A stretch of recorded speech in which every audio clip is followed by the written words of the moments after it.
Hello, donc dans la vidéo d'aujourd'hui, je te montre comment créer ton logo plus ou moins compliqué, mais là on va partir sur du basique.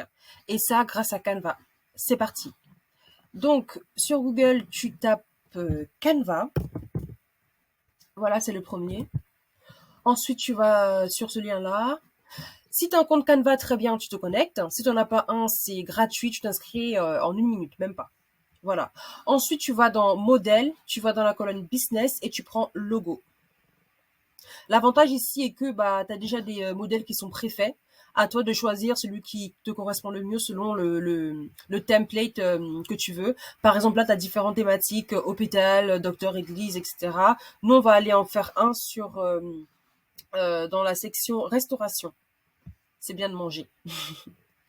Voilà, et donc là, tu as différentes possibilités. Hein. Fais gaffe parce que les logos qui ont ça, là, ça veut dire qu'ils sont pro, donc potentiellement payants. Ceux-ci sont payants, c'est écrit payant carrément. Donc là, on va essayer d'en trouver un qui soit gratuit, mais bien aussi. Voilà, donc on va aller sur celui-ci, il a l'air pas mal.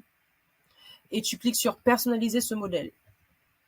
Donc quand tu arrives là, le logo, enfin le template, il sera petit. Voilà, donc on commence d'abord par un tout petit peu l'agrandir histoire de mieux voir, voilà ce qu'on fait.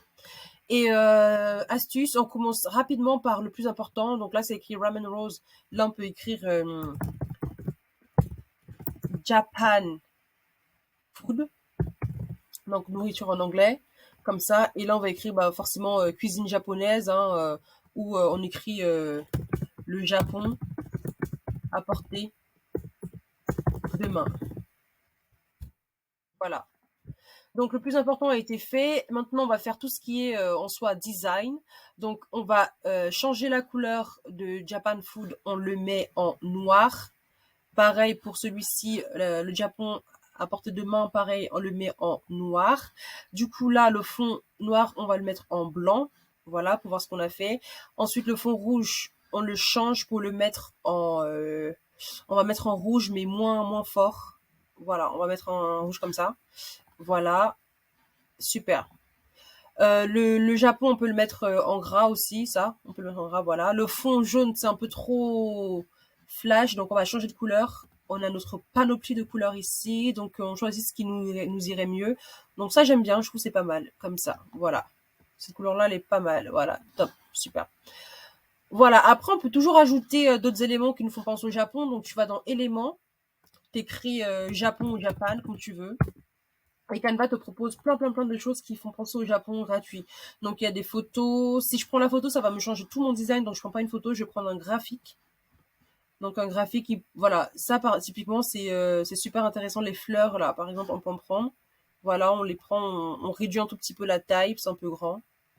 Voilà, on met ça ici comme ça. Au niveau de la couleur, on peut l'accentuer ou la désaccentuer si on veut. Donc le rose là, on peut le rendre plus foncé. Voilà, comme ça. Voilà. Aussi le rouge, on peut changer de couleur. On peut mettre une autre couleur. Soyons fous, on va mettre du bleu. Voilà. On va mettre voilà, ce bleu, ce violet là. Voilà, comme ça. Super. Ensuite, on peut rajouter tout ce qu'on veut en fait, du texte. Donc on va aller dans texte, on va rajouter since.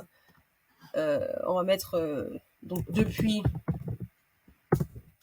2022. Voilà, c'est un peu, donc on va le mettre là, tout en bas. En plus petit, donc on réduit. Voilà, on le centre bien là. Voilà, comme ça, parfait. Top. Donc le logo est terminé, s'il vous plaît, il est terminé. Vous n'avez plus qu'à le télécharger. Donc pour ça, vous allez dans partager. Vous descendez un tout petit peu, télécharger. Vous choisissez la version JPEG, PNG, PDF, comme vous voulez. Donc on va prendre PNG, c'est ce qui est suggéré. Voilà, il faut même le télécharger en GIF. Voilà, et puis vous faites télécharger. C'est la fin de ce tuto. J'espère qu'il t'a aidé, mais surtout éclairé. Sinon, n'hésite pas à me poser tes questions par commentaire. Salut!